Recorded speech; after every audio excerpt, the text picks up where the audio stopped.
Okay, everyone, it's 2 o'clock. I'm going to go ahead and get started with the SELA Green Space Program Bidders Conference. So good afternoon.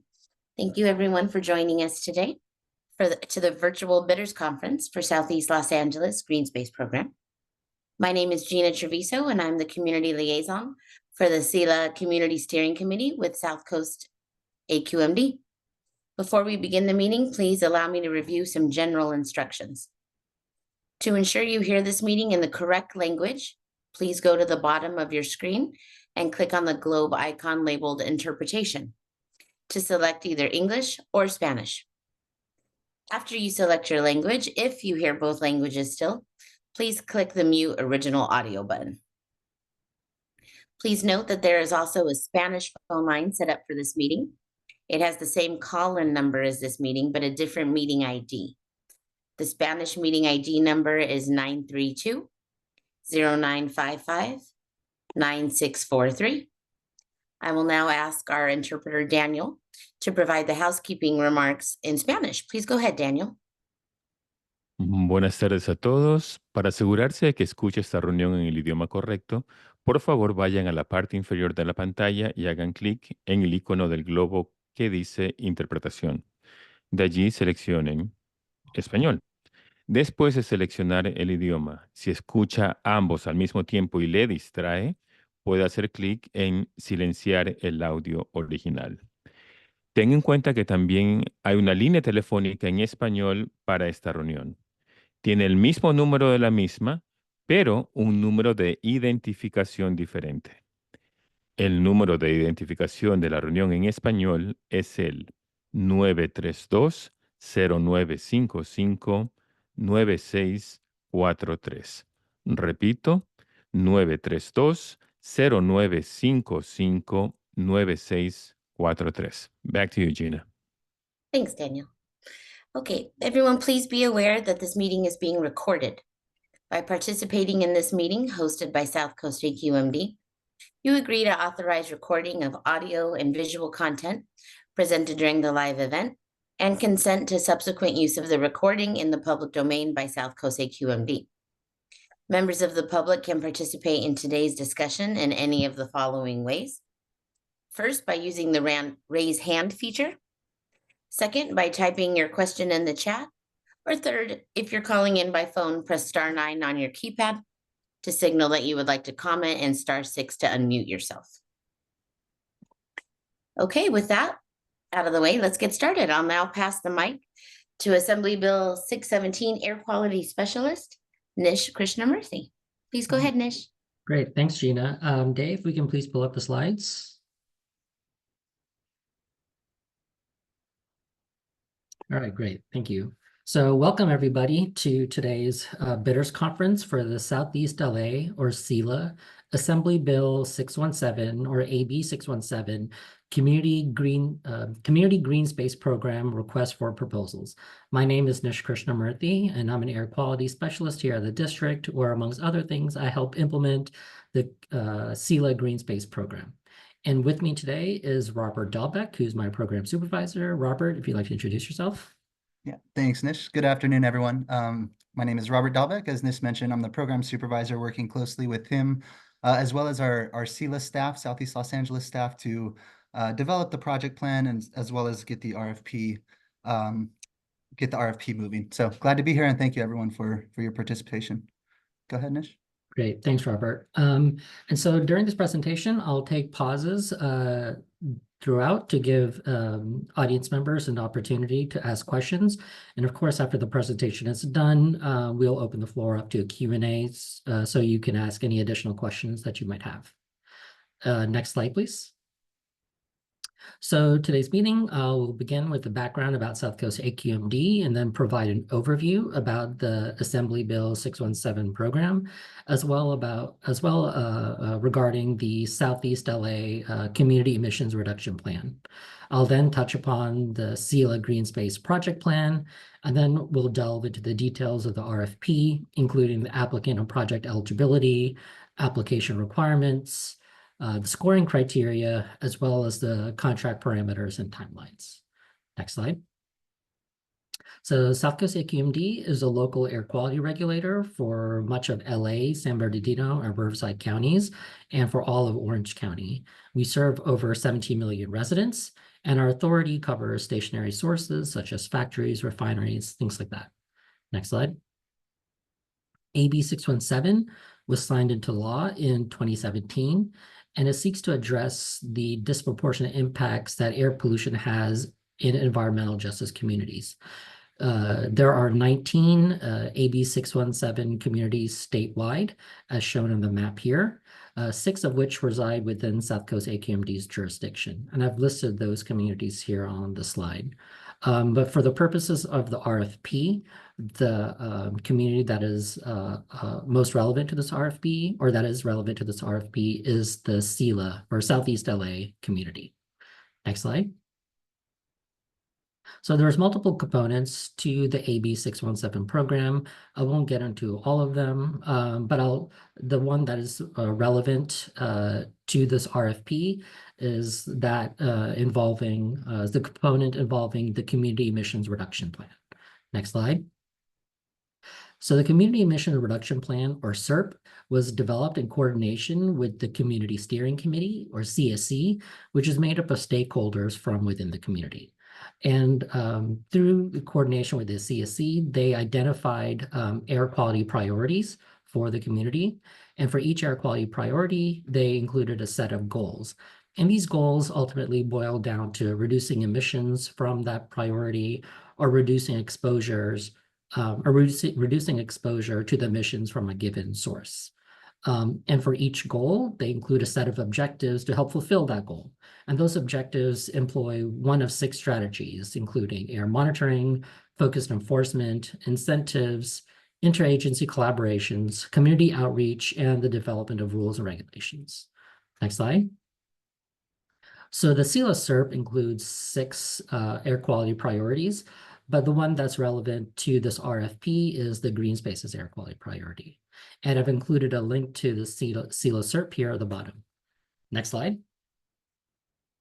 So the SELA Air Quality Priority, the Green Spaces Air Quality Priority includes 4 objectives, but this RFP concerns the first 3 objectives, so objectives A, B, and C. And those objectives involve the identification of tree species that have a low potential to emit volatile organic compounds. The other objectives involve seeking funding and opportunities to increase green spaces in the SELA community. Next slide. So there's 2 documents that are relevant to this RFP, one being the SELA Green Space Project Plan. This is the guiding document that provides an overview of the SELA Green Space Program and includes information such as a pre-approved tree list, methodologies to calculate annual watering requirements, and summarizes the input that we received from community members. The other relevant document is, of course, the RFP itself, and this includes information regarding application submittal requirements, as well as implementation deadlines. Next slide. So this is the second release of the RFP. We initially released it from February 2nd through May 3rd, and unfortunately, we didn't receive any applications. We then reached out to those who had previously shown interest in the RFP to see why they didn't apply. And we summarized the comments that we received from them in this table over here. And so one commenter responded that he had concerns about the maximum allowable funds that could go towards non-construction and overhead costs. Another commenter felt that their project wasn't eligible under the terms of the RFP. And another person felt like that their organization wasn't eligible to apply since they primarily serve in a planning capacity and not an implementing one. And so to be sure, changes were not made to the RFP during this second release. However, we did respond to all the people who responded to address their concerns. Also, since since the initial release, we have met or contacted multiple organizations to spread awareness about the RFP and to gauge interest prior to releasing it again. Next slide, please. And so just a little background to the timeline to the development of this RFP. So back in spring of 2021, the CSC allocated $2.5 million in CARB's community air protection incentive funds towards green spaces during a participatory budgeting process. From 2021 through 2023, we sought feedback and information from CEC members and community organizations and agencies through meetings and surveys regarding green spaces. Then in late 2023, we received a community tour from Communities from a Better Environment in the SELA community, where they showed the dearth of green spaces in the community and the need for it. And in October of last year, we submitted the project plan to CARB. We then received the approval of the approved project plan from CARB in January of this year, which then allowed us to begin development of the RFP. We then released the RFP, in February 2nd and closed the application on May 3rd. And again, no applications were received. Then in the summer, this past summer, we reached out to local municipalities, agencies, universities, amongst others, to gauge interest and spread awareness about the RFP. We then reissued the RFP on September 6th and with the application deadline on November 8th. And with that, I thought we'll pause and just take any questions that you might have before we proceed.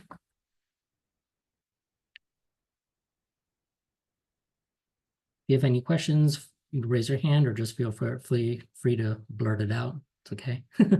We're all friends here.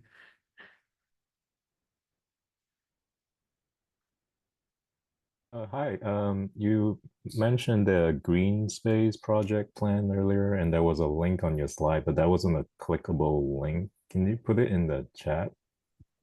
Yeah, that link should work, but yes, we can include. I'll throw that in the chat right now, Nish. Sounds good. Thank you.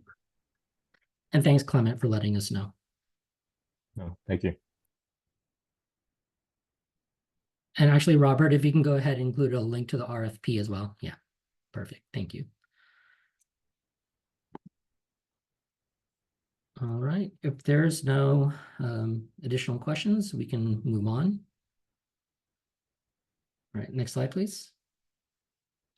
So the primary purpose of the RFP is to distribute the $2.5 million, which the CSE allocated of CAP incentives towards green spaces in the SELA community. And to distribute this $2.5 million by implementing the 3 SERP objectives, which I mentioned earlier, to increase green space and provide or improve recreational opportunities in the SELA community. As far as eligible entities, honestly, we're casting a wide net. So honestly, like almost anyone is eligible to apply, including all of the entities included here, which I've listed here, such as cities, counties, public agencies, nonprofits, tribal governments, special districts, community organizations, small businesses, corporations, and even individuals. And one thing that we want to point out and encourage is for entities to kind of to collaborate with each other and submit a single application. So for example, if you are an organization with expertise in project management and you know of another organization with expertise in implementing green space projects or construction, we encourage you to collaborate with each other and submit a single application. Next slide, please. So as far as project eligibility is concerned, we are really looking for 2 main requirements for any project. One being that they either increase the tree canopy coverage in the community by planting trees or other vegetation in new or existing publicly accessible spaces. Or those projects should increase recreational opportunities by installing new infrastructure which encourage active forms of transportation. So infrastructure such as bike paths, sidewalks, or trails with trees or vegetation planted alongside. And I just want to clarify, vegetation includes things such as shrubs or even grass or even drought tolerant landscaping. For those projects which involve tree planting, we do require that those trees be drought tolerant, non-poisonous, and have low potential to emit volatile organic compounds or VOCs. And I'll want to delve into that a little bit, and I kind of list some of those requirements here on the right, or details in the right. So in attachment A of the project plan, we've included a list, a pre-approved tree list, which applicants can incorporate into their project without any further justification. And these trees that are on that pre-approved list, they're drought tolerant, they are non-poisonous, they have low potential for VOC emissions. However, if you want to use trees in your project that are not included on that list, you're welcome to do so. We just require that they follow the requirements that I listed here, right? So they must be drought tolerant, non-poisonous, low VOC. And we've included a footnote here, or a resource here at the bottom of the footnote, which links to a publication by Benjamin and Weiner, which includes a pretty extensive list of trees and a list of trees with low potential to release volatile organic compounds. However, the only issue with that publication is that it doesn't identify which of those trees are drought tolerant. So it'll be incumbent upon the applicant to identify or provide evidence that those trees are indeed drought tolerant. Also, if a municipality has specific tree requirements or tree species requirements, then those requirements supersede those of this RFP. Projects must also comply with all applicable rules and regulations, including the California Environmental Quality Act, so CEQA, and National Environmental Policy Act, or NEPA. Project site must be current on all its property taxes and must adhere to CAL FIRE's urban and community forestry grant guidelines. Next slide, please.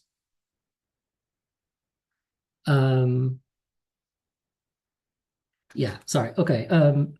Also, the project must comply with, for projects that involve plant material originating outside of LA County, they must comply with California's plant quarantine manual as well. Your project must comply with South Coast AQMD rules of 402 or 403, which involve issues involving public nuisances and emissions of fugitive dust.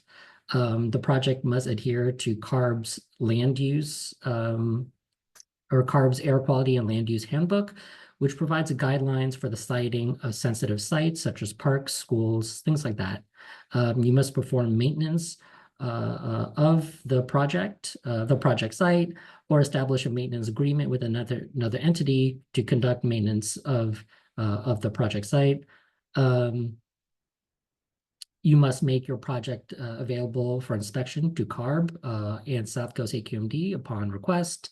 And the project must be installed within the SELA community boundary. And I've included a link here to the SELA community, to a map of the SELA community, and which I've shown here on the screen, or which I included in the slide. You must also provide photo documentation that you've completed implementation of the project, as well as on an annual basis thereafter, showing that the project is being maintained throughout its project life. And we'll discuss project implementation and project life later on in this presentation. Also, during the contract period, applicants cannot, or contractors cannot claim emission reduction credits either. And with that, I'll pause and take any questions that you might have.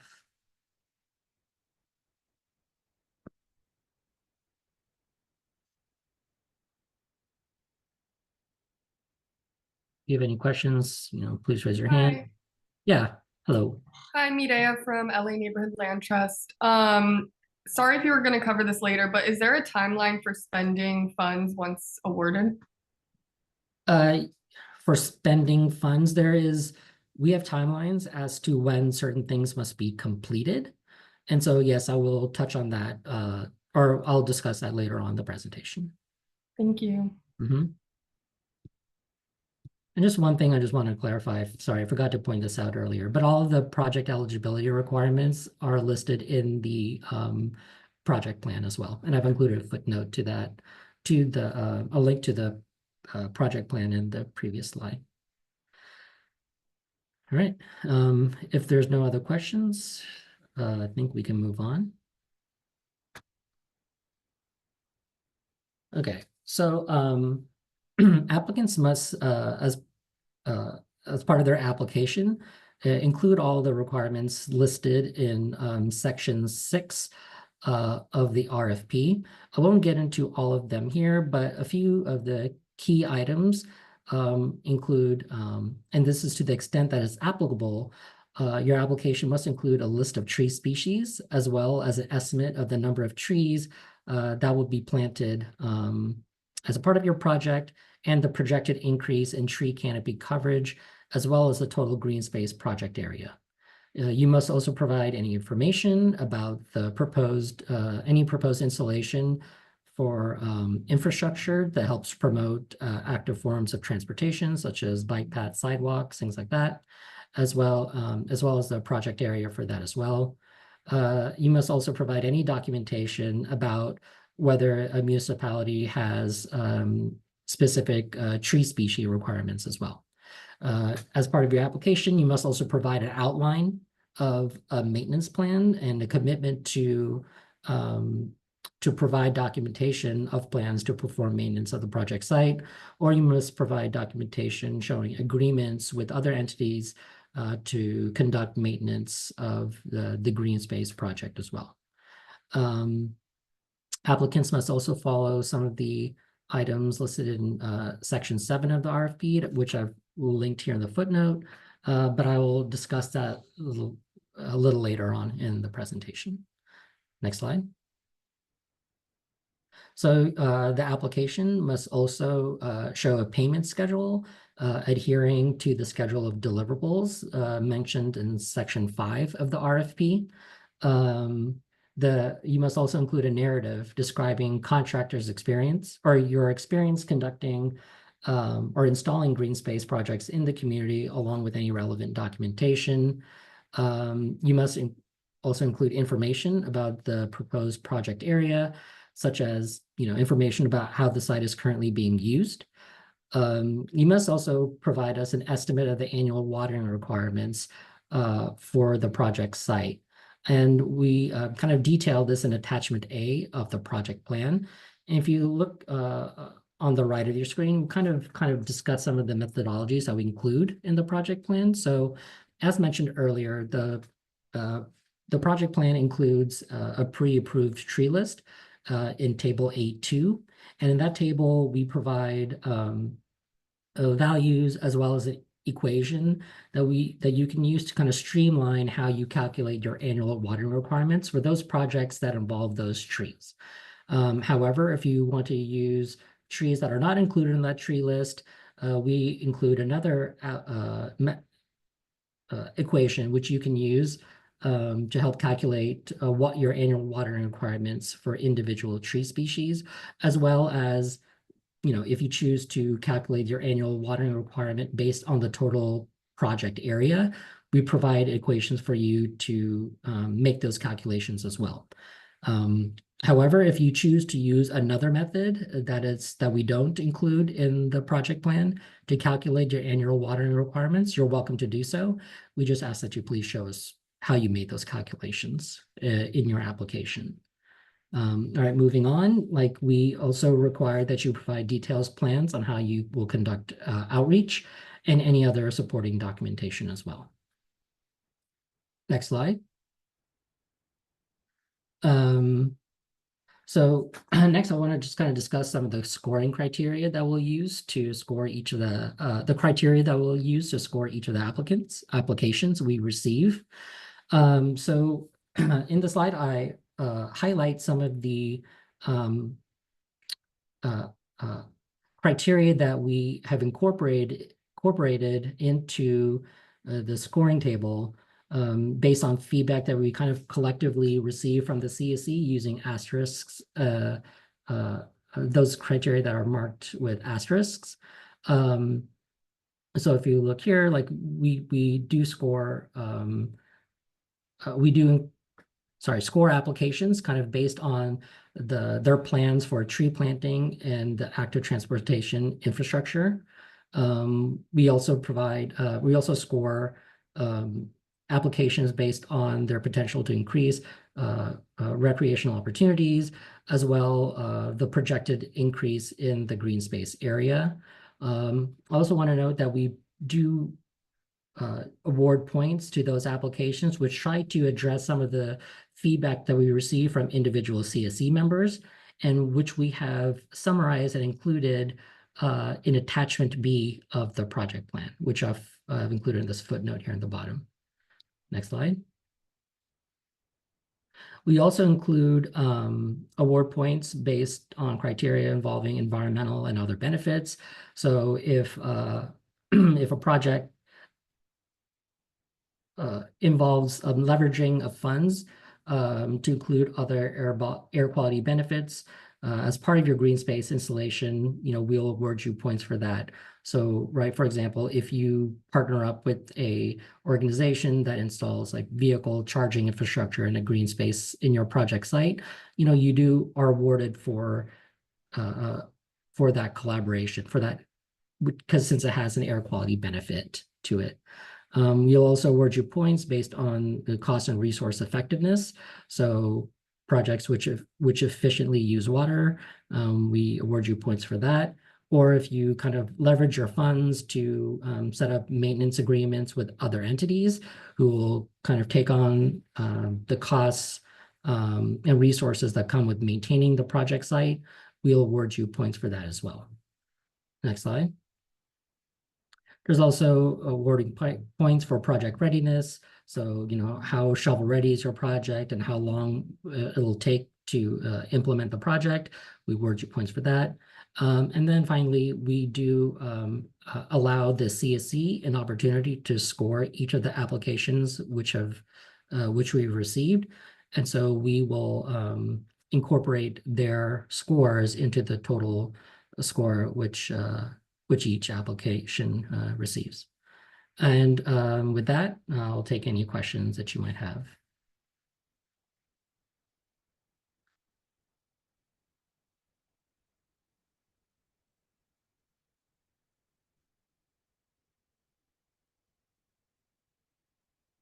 Robert, is there anything that you want to add that I might have missed? No, not for now. I think you're covering it really well. Okay, Thanks for checking in. great. Okay, if there's nothing else, we can move on. All right, so for the contract, there are two phases. There is a project implementation phase and then a project life. And so the project implementation phase involves the period between when the contract is executed and when we receive photo documentation marking completion or installation of the green space project. The project implementation must follow the schedule included in the contract. And the project implementation is broken down into two sub-phases, if you will. So there's a documentation gathering phase and then the actual project implementation. After project implementation, there's a project life phase, and this involves the maintenance after implementation. And so project life extends from 5 years from the date when we receive photo documentation marking completion of the completed green space project site or green space project. And then the contractor is required to conduct regular maintenance of the project throughout the project life. The the contractor during project life must provide annual photo documentation showing that the site is being maintained. Next slide. So, so I kind of want to get into the project implementation a little bit and get into the details of that. So within 12 weeks of when a contract is executed, I should say that the project implementation is, as I mentioned earlier, is in 2 phases. So during the documentation gathering phase, the contractor is within 12 weeks of the contract execution is to provide documentation demonstrating that they're current on all property taxes and in compliance with all federal, state, and local requirements. You are to obtain any permits required to complete the project, green space project at the project site, and provide us copies of that, or provide us copies showing that you are exempted, or the contractor is exempted from any of those permitting requirements. You must show us that you're in compliance with, CEQA and NEPA, or, if you're exempt from that, you must provide documentation showing proof. If your project involves any plant material originating outside of LA County, you must show documentation showing that you're in compliance with California's plant quarantine manual. You must also provide any other documentation which shows that you're authorized to install the green space project at the project site. Next slide. So once the documentation gathering phase is done, that you now enter into the actual project implementation.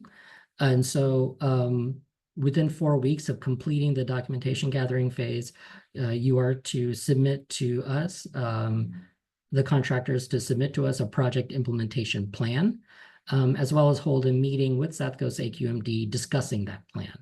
And once we've approved that plan, then that's when you begin contract implementation or project implementation. So within 26 weeks of having completed task 2, you are then to submit biannual status reports to us, showing progress on the implementation of the green space project, as well as provide us hold a biannual meeting with us to discuss the status of the project implementation. Within 4 weeks of having completed the project, you are to submit to us any photo documentation showing that the project has been planted or installed, as well as submitting to us a finalized maintenance plan as well. And then once that's done, once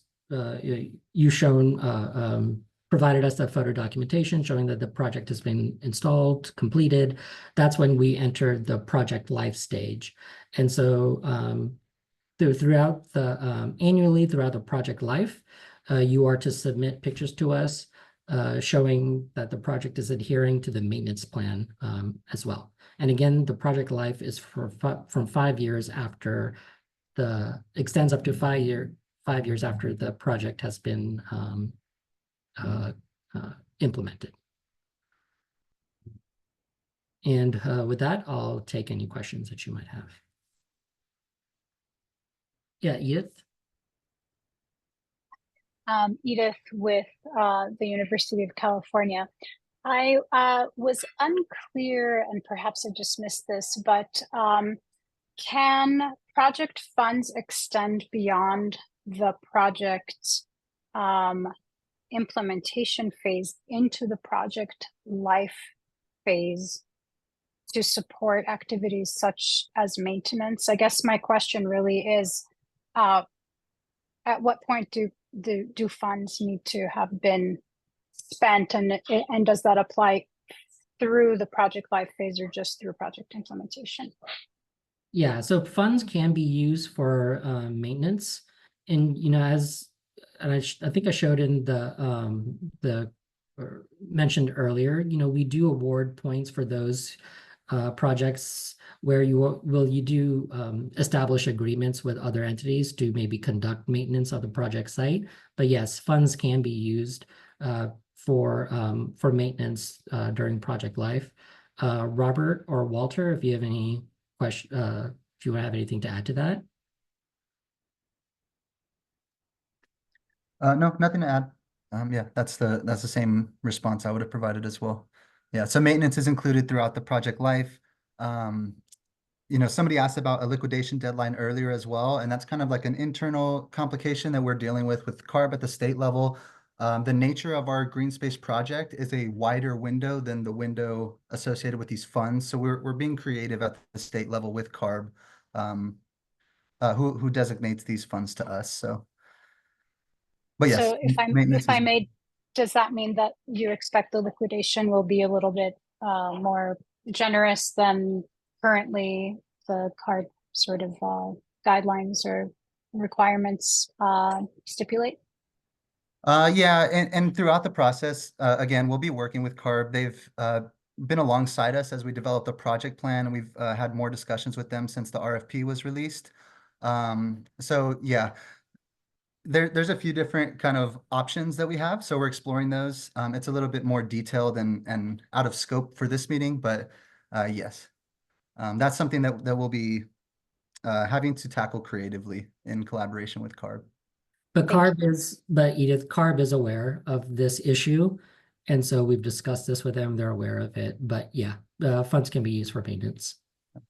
And then just, one kind of last point is it's in everyone's best interest to get these funds to actually fund these projects. So CARB is on that same page with us as well.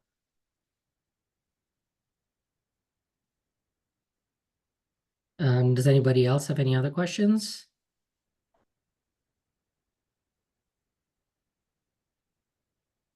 All right. If not, then we can move on. So in section 7 of the RFP provides details information about the submittal requirements. So those requirements include a cover letter, personnel contact information, as well as a technical proposal, cost proposal, as well as certifications and representations. I've included a link here to section 7 of the RFP. And also, again, just want to reiterate that your application must adhere to the requirements listed in section 6 of the RFP, which we described earlier.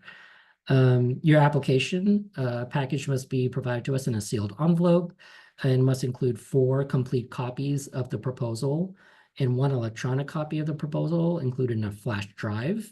You can mail your proposal to us at the address which I've listed here, and we will need to have received it by 2 p.m. on Friday, November 8th. Next slide.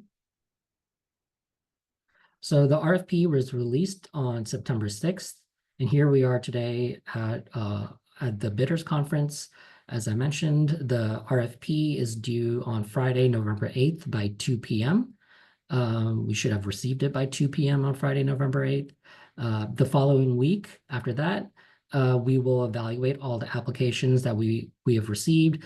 And then the week after that, we will reach out to applicants for any for interviews, for any additional information that we might need. And then in December, at a date to be determined, we'll be holding office hours to provide CSE members an opportunity to score each of the applications that we receive. And then we plan to execute contracts by January of next year. And I've included a link here at the bottom to a sample contract if it helps. Next slide. So I've included my, Robert, and Gina's contact information here. So please feel free to reach out to us anytime. Next slide. And here I included a link to all of the links that I included here in the presentation. Just kind of decided to summarize it all here to make it easy for you. And with that, I'll take any questions you might have.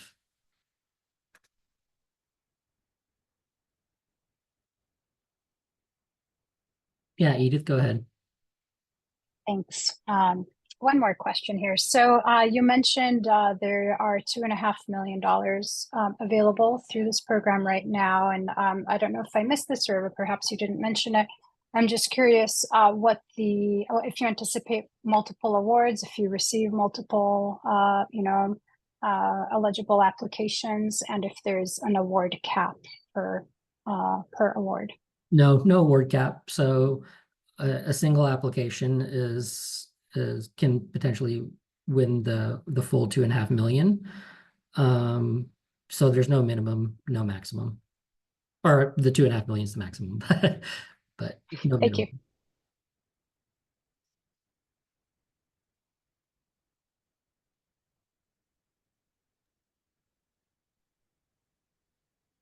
And yeah, so we have about about 20 minutes left. So please feel free to keep thinking of questions regarding the presentation, the RFP, the project plan, all the things that we presented. Another option, or sorry, just another topic of interest that we'd be interested in hearing is, ideas for outreach, different entities, municipalities, organizations that we can reach out to. As Nish mentioned earlier, we have reached out to many of them, all of the relevant municipalities and quite a few nonprofit organizations. So the more the merrier. We're really trying to increase our outreach efforts this time around, just based on many of the feedback that we've gotten from the community.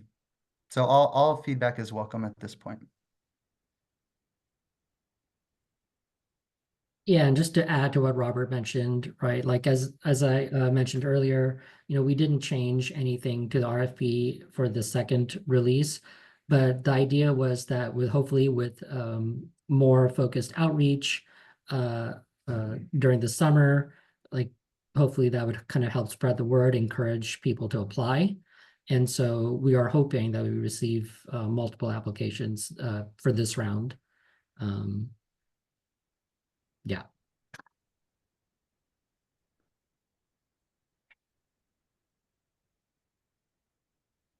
Hi, this is Clement again with County of Los Angeles. Just since you're asking for feedback, we didn't actually find out about this until a few days ago, and it was through a contact from 3 people.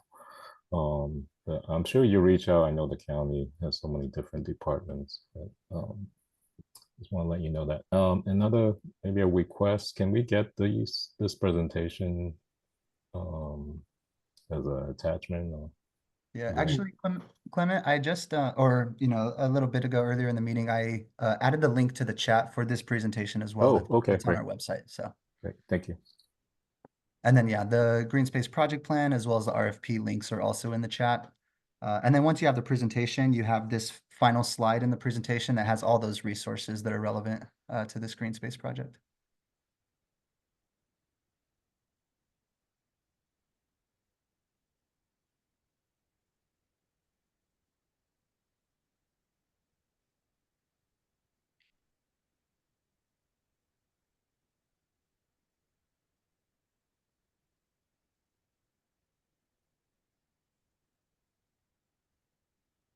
Is there any other questions?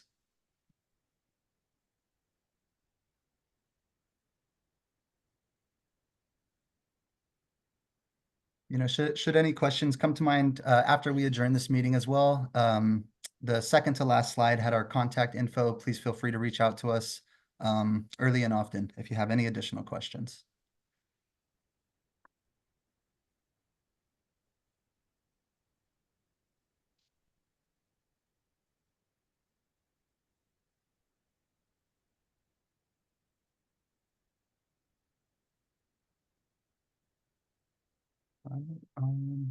Well, Yeah, I don't see any other questions right now.